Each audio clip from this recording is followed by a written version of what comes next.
Welcome to the Real News Network. I'm Lynn Fries in Geneva. This is part 3 of a 6-part series with economist Ha-Joon Chang. We're exploring thoughts from his book, Economics, the User's Guide, where he explains that there's no such thing as scientific, value-free analysis in economics. In this segment, we're continuing our look into how economic theory has a lot of political assumptions. Our guest, Ha-Joon Chang, joins us from the UK, where he teaches economics at the University of Cambridge. Economics, the User's Guide is his latest book. Earlier books include Kicking Away the Ladder and 23 Things They Don't Tell You About Capitalism. Welcome, Ha-Joon. Hi.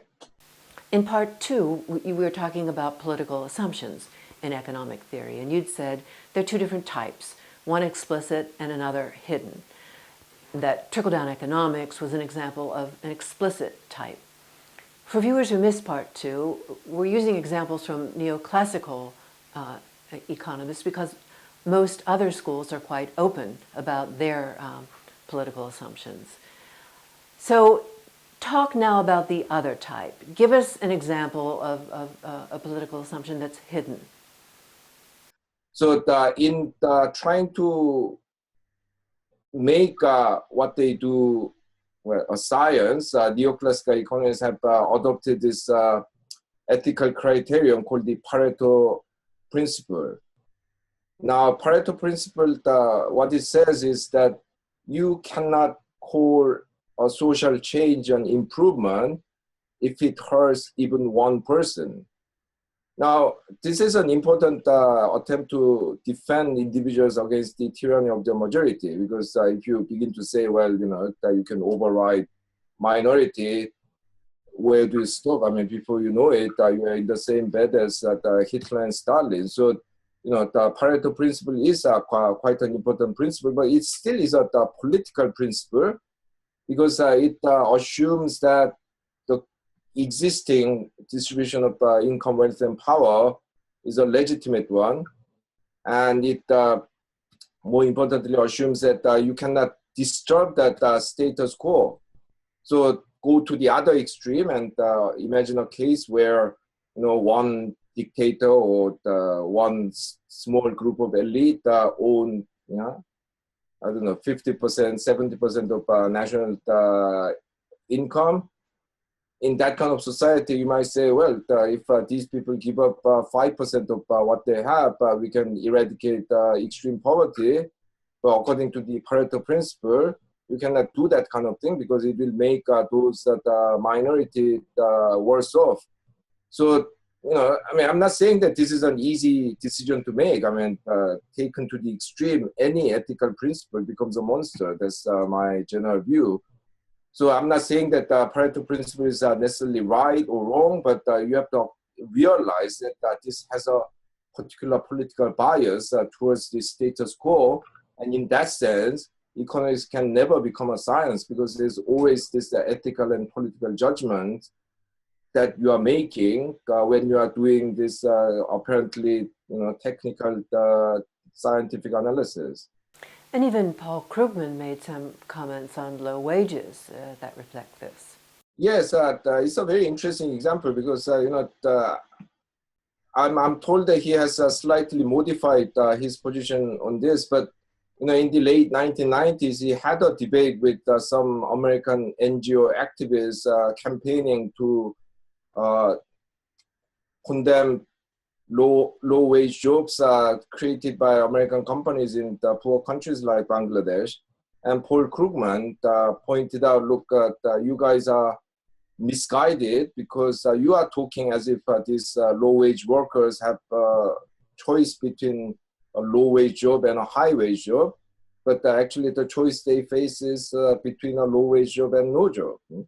And given that no job is always less preferable to a low wage job, you cannot criticize American companies for creating that kind of jobs.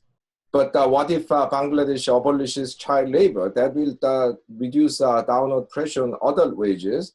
What if Bangladesh can use industrial policy to create new industries that will create better paid jobs? Maybe then the choice that Bangladesh workers face is between a high wage job and a low wage job rather than between a low wage job and no job. Now, you might say that these are all pipe dreams, but what I just told you is what happened in my own native South Korea in the 1960s and 70s. During those days, South Korea was one of the poorer countries in the world, and we had a lot of low-wage jobs. But this is what actually happened. So when you look at things in the neoclassical way, accepting that the existing distribution of land should stay as it is, the child labor should be accepted because that's the reality. Government shouldn't intervene because industrial policy is bad. Yeah, then of course there is no other option. So when you accept the status quo too much, you are actually hugely restricting the kind of policy alternatives that you could be deploying. And that is the unfortunate bias that neoclassical economics has. So speak more broadly about these hidden politics in neoclassical theory. Yes, neoclassical economists try to tell you that there's no politics in what they are doing. I mean, they, for example, try to separate what they call normative economics and positive economics. And they argue that most of what they do is positive economics, that they don't try to make any value judgments in terms of ethics and politics. But that project is an illusion because markets themselves are actually political constructs. You know, the neoclassical economists believe that markets just spontaneously emerge out of some kind of natural process, but they are not. I mean, they are deliberately constructed based upon certain ethical and political decisions. The best example is child labor. You know, 200 years ago, when you tried to regulate child labor, a lot of people were up in arms saying, well, this is going to undermine the very foundation of a free market economy, namely the freedom of contract. You know, these children want to work, these people want to employ them. What is your problem? You know, it's not like these employers kidnap the children and use them as slave laborers. So 200 years ago, a lot of respectable people, you know, economists, factory owners, you know, parliamentarians, they argue that child labor should be allowed, not just allowed. I mean, it's essential in maintaining the freedom of the contract, which is the foundation of the free market economy. Fast forward 200 years, you know, I haven't met the free market economists who openly say that we need to bring back child labor in order to make our labor market truly free. Well, actually, there's one person who kind of did that, Newt Gingrich, who said famously or infamously in the 2012 US presidential election campaign that he believes that poor children should work as janitors in the schools. You know, I mean, that is the only example I know. Now, why do people accept that children shouldn't work? Is not because some economic theory has changed, some scientific fact has changed. It's because their ethical and political views have changed. Now people believe that the right of the children to have a childhood and an education should have priority over the right of employers to hire whoever they like. Those rights of children should have priority over the freedom of contract. Once you make that ethical and political shift of viewpoint, child labor is not even an issue. I mean, it's simply something that you just don't do.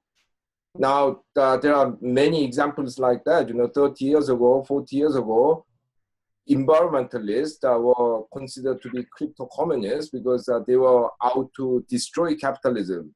You know, today environmental regulation is mainstream regulation. Of course, some people want to do more, some people want to do less, but no one says that environmental regulation itself is unacceptable.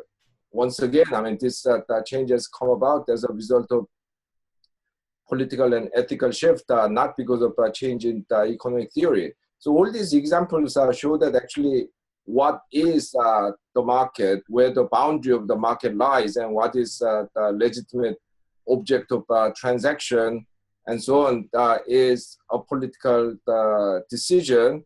And when the very foundation of market is political like that, you cannot discuss economics without discussing politics. I mean, some analysis might have more explicit political assumptions than others, but it is impossible for any economic analysis not to have any political assumptions. We should talk more about the many different types of economic analysis. Let's take that up in the next segment. Please join us for part 4 of our conversation with Ha-Joon Chang. Ha-Joon Chang, thank you. Thank you. And thank you for joining us on the Real News Network.